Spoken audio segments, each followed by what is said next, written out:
I'm the Albino Rhino, and I'm here to say, motherfucker, I have to drink an IPA. So today we're drinking a beer from Rebellion. This is Rebellion's Majestic. And this is a milkshake IPA at 6.5% alcohol by volume. This side has like blue and green. This side is all red. I actually like this side better than I like this side of the can.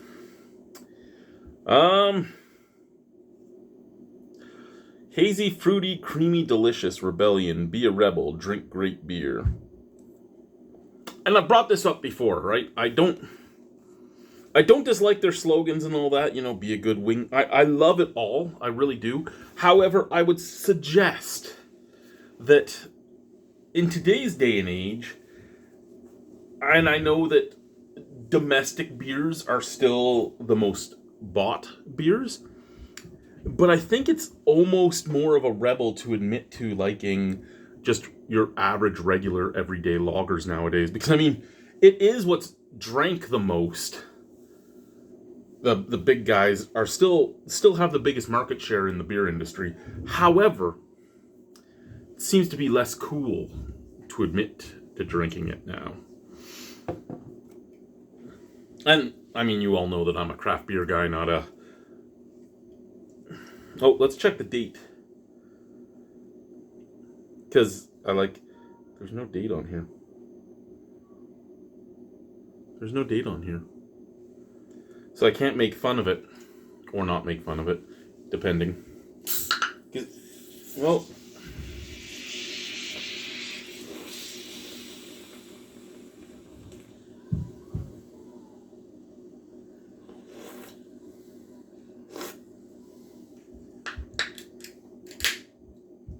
Okay.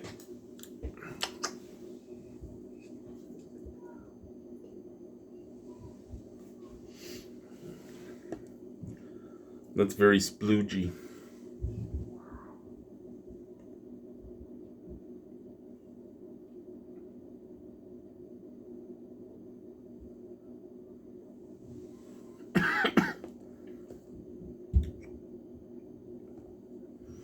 Fuck.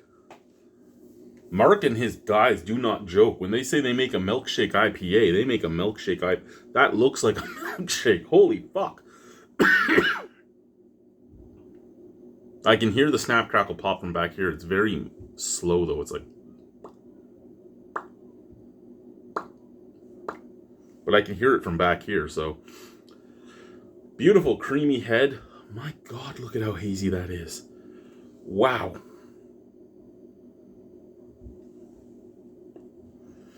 The problem is, I can pour it all day long, but the head just keeps on coming.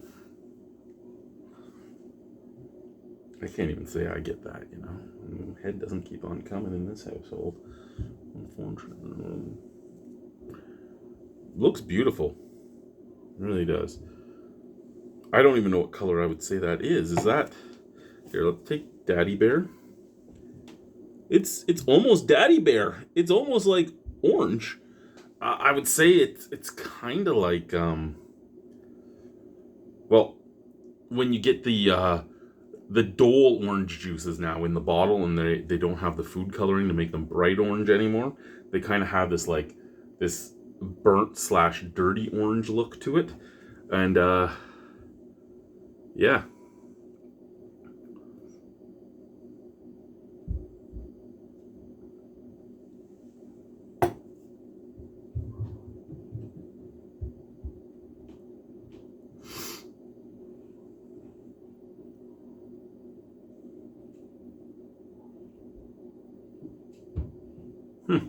Let's sniff her out of the can.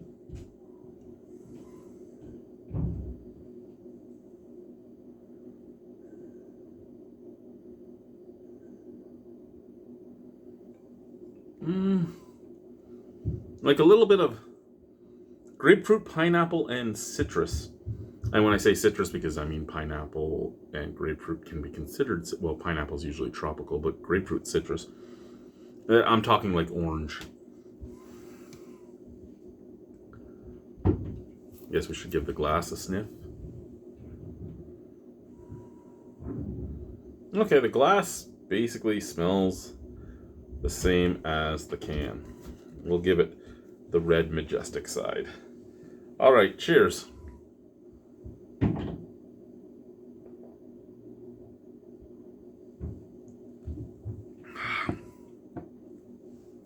Wow.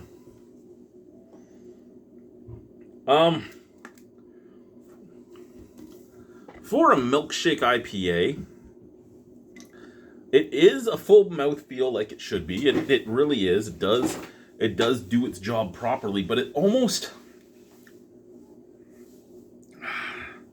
It's a full mouthfeel, but it almost lacks a little bit of that velvety smoothness that you get from a lot of milkshake IPAs from other provinces. This is the first milkshake IPA I've had here in Saskatchewan. And it is the best that I've had here in Saskatchewan because it's the first one I've had from here in Saskatchewan. But at the same time, it is the best looking milkshake IPA I've ever poured. Usually they're hazy crazy, but they have like that.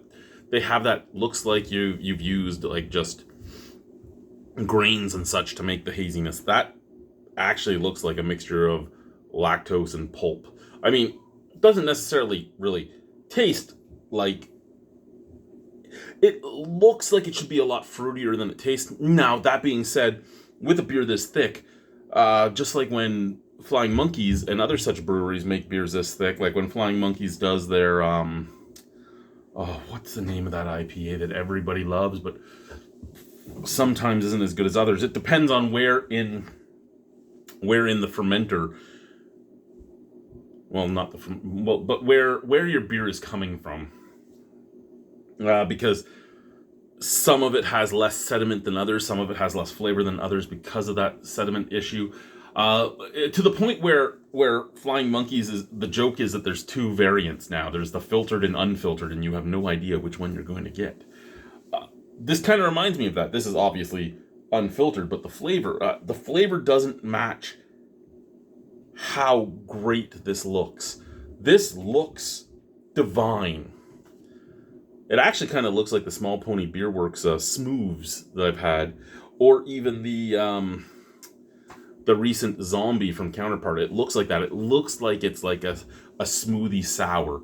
It does really much look like that, and I love that look. And I think that's the thing, is now that I've had the smoothie sours, when I get a beer this thick looking, I'm expecting that flavor, and I'm just not getting it anymore. That being said, this is a really good milkshake IPA. If you are fairly new to milkshake IPAs, this is a great introduction to it. It does have a bit of that creaminess. It does have that fuller mouthfeel for an IPA. It does have that slight bit of vanilla, and it is fairly fruity. I mean, again, I'm getting grapefruit, orange, and pineapple.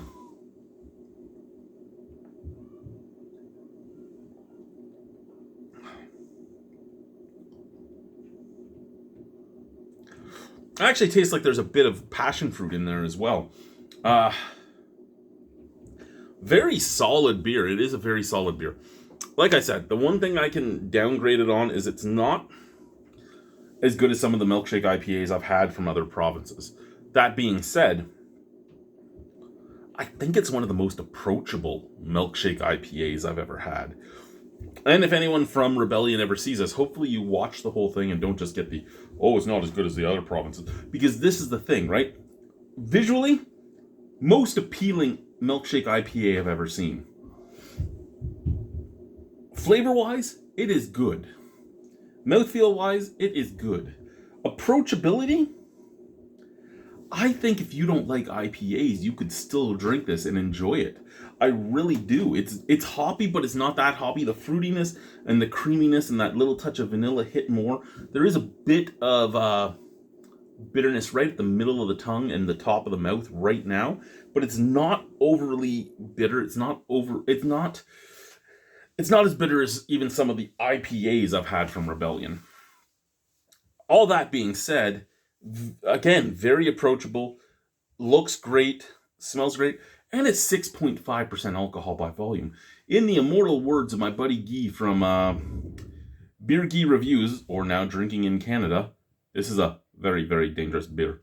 And he's not incorrect in that statement. This is a very dangerous beer because it is 6.5% alcohol and it doesn't have that alcohol warmth.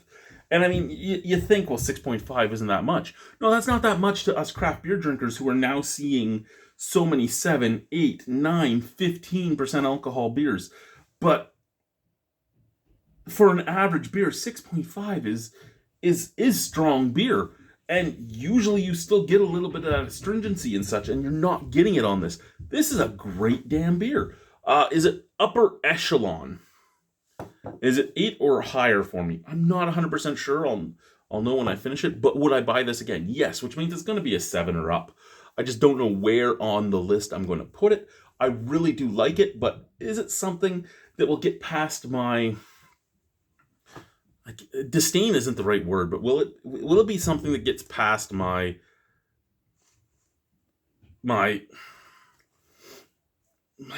dislike for IPAs? And dislike isn't even the real word. I mean, I don't prefer an IPA. I prefer a more malty beer, as most of you know.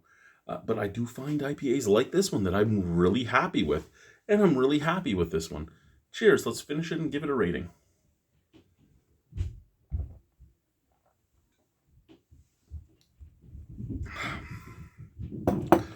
Okay, for me personally, I could actually even see myself buy that at the brewery on draft. So I'm going to give it an 8 out of 10. That's a solid beer. I really like it. Thank you. Bye-bye.